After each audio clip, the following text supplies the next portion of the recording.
Hey everyone, bear with me. This is the first time I'm trying this screen capture writing technology thing. I don't know what the sound's going to be like. We'll give it a try. I've had a few questions on Piazza regarding this topic, so I thought I'd go to this screen capture explanation. I'll post it on Canvas so you guys can have a look. If anyone's still unclear, obviously just ask me. We can go through it in the lab. It only takes a couple of minutes. I think when you're done seeing this, you'll see just how easy molar ratio is, particularly in the specific scenario that we're working with. So, the other thing you're going to learn is how terrible my handwriting is. So let's start with molar ratio. First question is, of course, what exactly is molar ratio? Well, the clue is in the name. Molar and ratio. So ratio, obviously, you're going to be comparing two numbers. Molar, obviously, was going to refer to the number of molecules. So if we have chemical A, chemical B, and there are 4 molecules of chemical A, and there are 8 molecules of chemical B, we have a 1 to 2 molar ratio. It's just that simple. Now, obviously, you're going to have to work a little bit to figure out how many molecules there are of chemical A and chemical B. Oftentimes in a protocol, they don't say add 7 molecules of DNA. They'll instead give you a concentration, a volume, possibly a mass. But with all of those values, you're going to have to do a little bit of math to work out what the actual number of molecules are. So how do we go about working out how many molecules there are of chemical A versus how many molecules there are of chemical B? Now, bear with me again, I am just learning this stuff. Well, usually, let's say you're given a concentration and a volume. Well, given these two values, you can pretty much easily work out the mass. Okay? Your concentration is typically given as something, well, let's just use an example, nanograms per microliter. This will be relevant for us, times whatever the microliters are, gives you a nanograms. And that's the mass. Now to go from mass, that's an arrow. I know it's not clear. Number of molecules. We need some value in here. Now, again, if I was doing this one-on-one, or if I was doing this in front of you guys, I would actually stop and pause and wait and get some feedback and say, what is the value we need to go from a mass to a number of molecules? But since you're not here, I'm going to fill in the blanks myself. Molecular weight. Okay? If we know what the mass of each molecule is, and we know the mass of our total number of molecules, that allows us to calculate the number of molecules. Okay? So, given these values, if we had the molecular weight of chemical A and the molecular weight of chemical B, and we're able to work out the mass of chemical A and the mass of chemical B, we would be able to work out their molar ratio. Now, you would do this if chemical A was a protein and chemical B was some adjuvant, or if chemical A was an antibody and chemical B was an epitope, and you wanted to put them in at equal molar ratios or some multiple of molar ratios. In our case, it actually is going to be even easier. Let's scroll this out of the way. I'll try anyway. All right. That's because the molecule we're dealing with is DNA. And to further make this a little bit easier, our DNA molecules are relatively large. Now, again, if we were doing this in person, I would throw it out there. What size of the DNA molecules we're dealing with? Well, in one case, we have our plasmid molecule, and the other one, we have our PCR molecule. These are the two molecules we want to ligate together into a complete plasmid that will be able to replicate inside bacteria. We need to put them together in various molar ratios. The reason we do this is because it's difficult to impossible to determine ahead of time what the best and most efficient molar ratio it is going to be putting together the plasmid and the PCR product in our ligation. It's one of those things you have to determine empirically, which means actually just doing the experiment. So over the many, many years that people have been doing these experiments, molar ratios between about 1 to 1, so a 1-to-1 ratio between the number of plasmids and the number of PCRs up to about a molar ratio of 1 to 5 seems to have worked. So we're going to try and do a molar ratio of 1 to 1, and we're also going to do a molar ratio of 1 to 3, and then we're going to do a negative control of a 1 to 0. So far so good, but I haven't really explained how we're going to work this out. Now, we need to know something about the molecules that we're dealing with. So in this case, our plasmid, in this case, our PCR. Now, do we need to work out the exact molecular weight of our plasmid and our PCR? And the answer is actually, it turns out, no. We could very easily do that. Because we have this DNA sequences of them both, we could plug them into online calculators. It will say that this particular base has that mass and this particular base has that mass, and it will calculate it more or less exactly. Alternatively, we could just use an average mass of a base pair and multiply it by the length of each of these molecules because they're relatively large. And so they tend to contain an average distribution of A's, C's, G's, and T's. But let's back up a little bit here. Let's start with this. How big, and by big I mean how many base pairs, is our plasmid?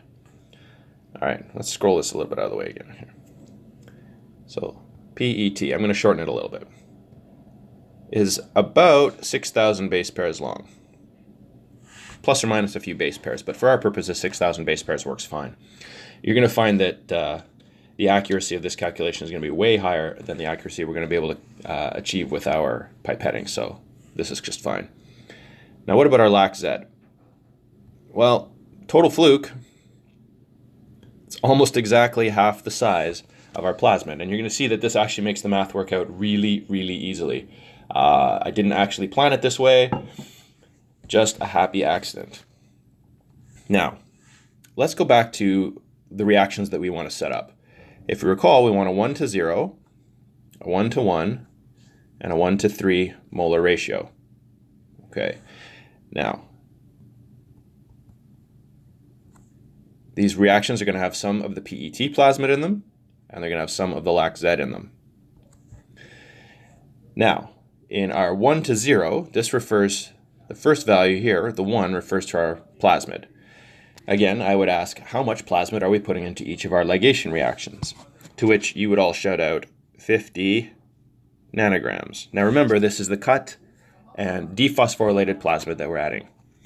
Now we're adding that to all of our reactions. All right, we've done half the math for our ligations already. Now, for our 1 to 0, if the 0 is referring to the amount of lac-Z we're adding, then clearly, in our 1 to 0, we're adding 0 nanograms of lac-Z. This is where things get a little mathy, but very, very easy. If we have 50 nanograms of PET plasmid, and we have to add a same number of molecules of lac-Z, what will be the mass of the lac-Z that we have to add to our reaction? Now, this is where you have to take 1 second to think. Oftentimes, because our lac-Z PCR product is half the size, the reaction is, well, we have to add twice as much, and something like 100 nanograms. However, I want you to just think about things, maybe physical things you could see. If you had 50 kilograms of bricks, and you needed then the same number of a smaller item that was half the size of a brick. Half bricks, that's easy, broken bricks. What would be the mass? If you had 50 kilograms of full bricks and you had the same number of bricks that were half the size, you wouldn't have 50 kilograms, you'd have half the mass, or 25 kilograms. Similarly here, because we have a big molecule that's twice the size of our small molecule, instead of 50 nanograms or 100 nanograms, we need 25 nanograms. Okay? So 50 nanograms of a 6,000 base pair molecule is the same number of molecules as 25 nanograms of a molecule half the size. This becomes trivially easy then. If a 1 to 1 ratio is 50 nanograms to 25 nanograms, a 1 to 3 must be 50 to 75. All right, so far so good. This is our molar ratio. Now do bear in mind and remember what I said earlier. This works out because we have DNA molecules and because they're relatively large, and we can use their length as an approximation of their mass. This isn't going to work out with all molecules. It's not going to work out with proteins necessarily. It's not going to work out with smaller molecules or lipids or just about anything else. But with DNA, it works quite well. Now, next question is, where do we get these molecules that we're going to put into our ligations? And how do we figure this out? Well, I'm asking you to put in 50 nanograms of the PET plasmid. You guys set up a digest with the PET plasmid. You put, or at least I hope you did, I asked you to, you put 0.5 micrograms into a 20 microliter reaction. Okay? 0.5 nanograms is the same, 0.5 micrograms is the same as 500 nanograms. Okay? So, this means we have 25 nanograms per microliter, which means to get our 50 nanograms, we need 2 microliters. Okay, so that's 2 microliters of your digest, which if you give it to me in the small tubes, I have already incubated, heat and activated, so you can add that directly to your ligation. What about our lac-Z? This is going to be variable. You guys added 14 microliters of your lac-Z into a 20 microliter reaction. Now the question is, how much lac-Z is in this 14 microliters? You need to know the concentration. The question is, how did we figure that out? And the answer is, you did it already. You did your UV spec. So we're looking for our 260 nanometer, there we go, 260 nanometer reading. And if you recall, let me scroll this up a little bit here. If you recall that one optical density at 260 nanometers is equal to 50 micrograms per mil, or 50 nanograms per microliter. And then you apply Beer's law, and you'll be able to work out your concentration. One thing I would remind you though, when you did your UV spec, did you spec your clean DNA directly? And the answer is no. You made a dilution. So, to work out your concentration, imagine for your UV spec, you got a value of 0.010. Now this is a pretty low value, but we're just going to go with it. Remember that the DNA that you added into the spectrophotometer was at a 1 in 10 dilution. So your real reading, if it was undiluted, would be 0.100. Now, if we know that one optical density is 50 nanograms per microliter, then 0.1 optical density is equal to 5 nanograms per microliter. Now, we're hoping we have values a bit higher than this, because if we scroll back here, all the way back, we need 25 and 75 nanograms. Okay? So, if we can't get enough concentration, enough mass of our PCR product out of our digest, then you guys might have to use some of the DNA that I'm going to supply to you. So let's just go back here and do a little bit extra math here. I just want to touch on this step here. Okay. Now let's imagine you've done this.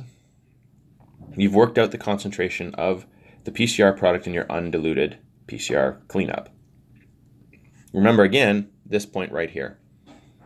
You put 14 microliters of that into a 20 microliter digest. It's going to make it slightly more dilute. Okay? So if we use this value again, let's say you put 5 nanograms per microliter times 14 microliters, the whole thing over 20 microliters. And that will be your concentration. So 5 times 90 over 20, which is 4.5? That seems right. Nanograms per microliter. I might have got that wrong. All right, so hopefully that will give you an idea of how to calculate molar ratio for our ligations, how to calculate the concentration of your lac-Z product. If it's at all useful, I might actually just take this image of this. I can put this image online as well as addition to the video. and I will be supplying with some cut and digested PCR product. If you find that you don't have enough, my PCR product, I'm going to try and make it up to a concentration of 12.5 nanograms per microliter. I haven't actually even done the cleanup and digest yet. It was a bit of a crazy week last week, so that's on the docket for today. If this changes, I will let you know. And actually, when I finish making this stuff, I'll make sure that I email everybody about it as well. So bear with me. Hopefully that worked. Hopefully the sound was all right. Maybe I'll see if I can get some. You guys got some feedback on me doing these kind of chalk talk, scribble online things. Whether it's useful or not, you just let me know. Again, this is an experiment. We're all going to learn about this together. So thanks very much for your help. And if there's any questions, you just let me know.